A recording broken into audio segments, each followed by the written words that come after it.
आइए सुनते हैं आचार्य चतुर्सेन शास्त्री की कहानी खूनी। उसका नाम मत पूछिए। आज 10 साल से उस नाम को हृदय से और उस सूरत को आंखों से दूर करने को पागल हुआ फिरता हूँ। पर वो नाम और वो सूरत सदा मेरे साथ है। मैं डरता हूँ, वो निडर है। मैं रोता हूँ, वो हंसता है। मैं मर जाऊंगा, वो अमर है। मेरी उसकी कभी भी जान पहचान ना थी। दिल्ली में हमारी गुप्त सभा थी। सब दल के आदमी आए थे। वह भी आया था। मेरा उसकी ओर कुछ ध्यान न था। वो मेरे पास ही खड़ा एक कुत्ते के पिल्ले से किलोल कर रहा था। हमारे दल के नायक ने मेरे पास आकर सहज गंभीर स्वर में धीरे से कहा, इस युवक को अच्छी तरह पहचान लो, इससे तुम्हारा काम पड़ेगा। नायक चले गए और मैं युवक की ओर झुका। मैंने समझा शायद नायक हम दोनों को कोई एक काम सुपुर्द करेगा। मैंने उससे हंसकर कहा, कैसा प्यारा जानवर है। युवक ने कच्चे दूध के समान स्वच्छ आंखों से मेरे मुख पर प्रकाश डाला। काश मैं इनका सहोदर भाई होता। मैं ठट्ठाकर हंस पड़ा। वो मुस्कुराकर रह गया। कुछ बातें हुई। उसी दिन वह मेरा मित्र बन गया। दिन पर दिन व्यतीत हुए। अछूते प्यार की धाराएं दोनों हृदयों में उमड़कर एक धार हो गई। सरल अकपट व्यवहार पर दोनों मुग्ध हो गए। वो मुझे अपने गांव ले गया। किसी तरह न माना। गांव के एक किनारे स्वच्छ अट्टालिका थी। वो गांव के जमींदार का बेटा था, इकलौता बेटा था। हृदय और सूरत का एक सा। उसकी माँ ने 2 दिन में ही मुझे अपना बेटा कहना शुरू कर दिया। अपने होश के दिनों में मैंने वहाँ 7 दिन माता का स्नेह पाया, फिर चला आया। अब तो बिना उसके मन ही नहीं लगता था। दोनों के प्राण दोनों में अटक रहे थे। एक दिन उन्मत्त प्रेम के आवेश में उसने कहा था, किसी अघट घटना से जो हम दोनों में से एक स्त्री बन जाए तो मैं तो उससे ब्याह ही कर लूं। नायक से कई बार पूछा, क्यों, तुमने मुझे उससे मित्रता करने को क्यों कहा था। वो सदा यही कहते, समय आने पर जानोगे। गुप्त सभा की भयंकर गंभीरता सब लोग नहीं जान सकते। नायक मूर्तिमान भयंकर गंभीर थे। उस दिन भोजन के बाद उसका पत्र मिला है। वह मेरी पॉकेट में अब भी धरा है, पर किसी को दिखाऊंगा नहीं। उसे देखकर 2 सांस सूख के ले लेता हूँ। आंसू बहाकर हल्का हो जाता हूँ।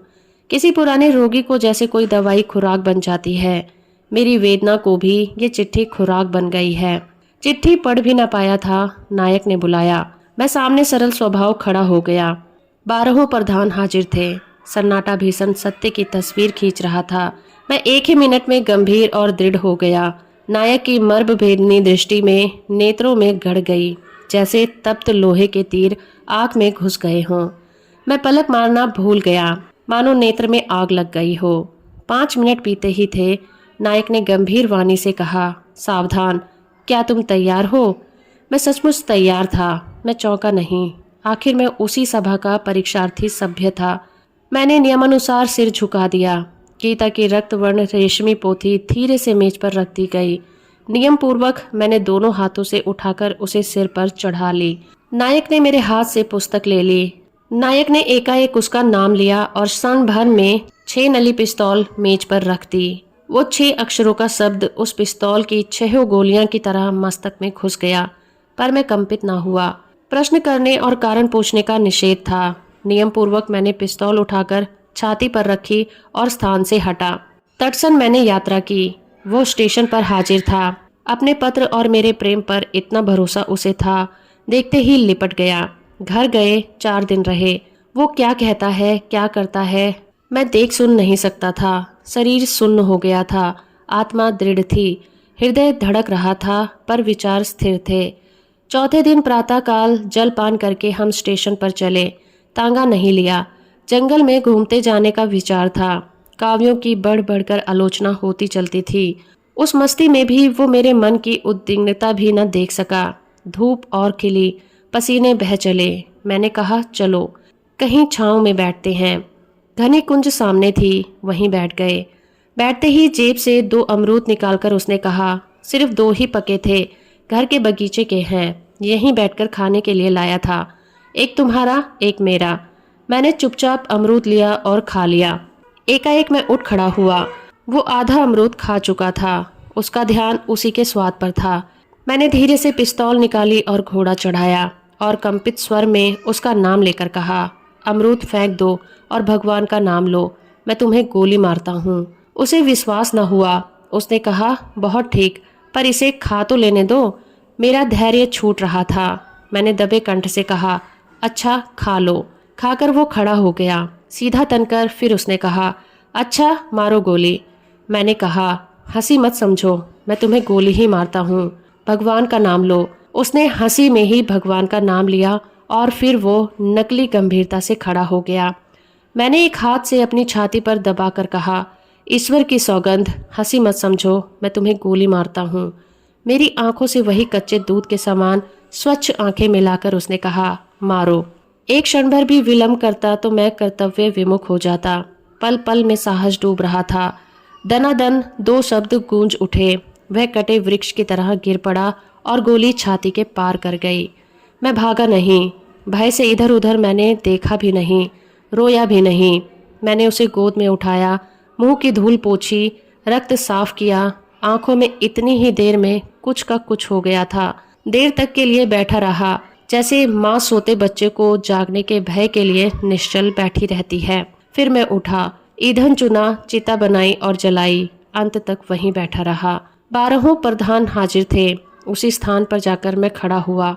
नायक ने नीरव हाथ बढ़ाकर पिस्तौल मांगी, पिस्तौल दे दी। कार्य सिद्धि का संकेत संपूर्ण हुआ। नायक ने खड़े होकर वैसे ही गंभीर स्वर में कहा, 13वें प्रधान की कुर्सी हम तुम्हें देते हैं।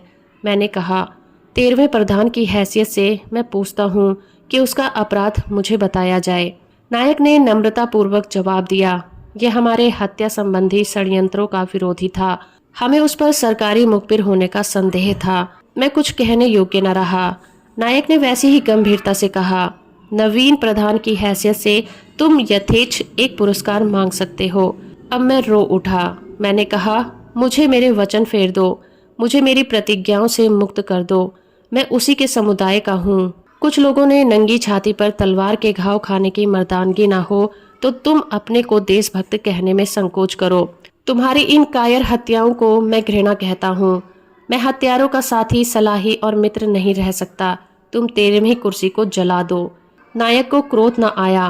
12 प्रधान पत्थर की मूर्ति की तरह बैठे रहे। नायक ने उसी गंभीर स्वर में कहा, तुम्हारे इन शब्दों की सजा मौत है, पर नियम के अनुसार तुम्हें क्षमा पुरस्कार में दी जाती है। मैं उठकर चला गया। देश भर में घूमा, कहीं ठहरा नहीं। भूख, प्यास, विश्राम और शांति की इच्छा ही मर गई दिखती है। बस अब वही पत्र मेरे नेत्र और हृदय की रोशनी है। मेरा वारंट निकला था। मन में आई फांसी पर जा चढ़ूं। फिर सोचा, मरते ही उस सज्जन को भूल जाऊंगा। मरने में अब क्या स्वाद है, जीना ही चाहता हूँ। किसी तरह सदा जीते रहने की लालसा मन में बसी है। जीते जी ही मैं उसे देख और याद कर सकता हूँ। तो दोस्तों, अभी आप सुन रहे थे आचार्य चतुर्सेन शास्त्री की कहानी खूनी। उम्मीद करती हूँ मेरा ये प्रयास और ये कहानी आपको अच्छी लगी होगी। वीडियो को लाइक और चैनल को सब्सक्राइब करना बिल्कुल मत भूलिएगा।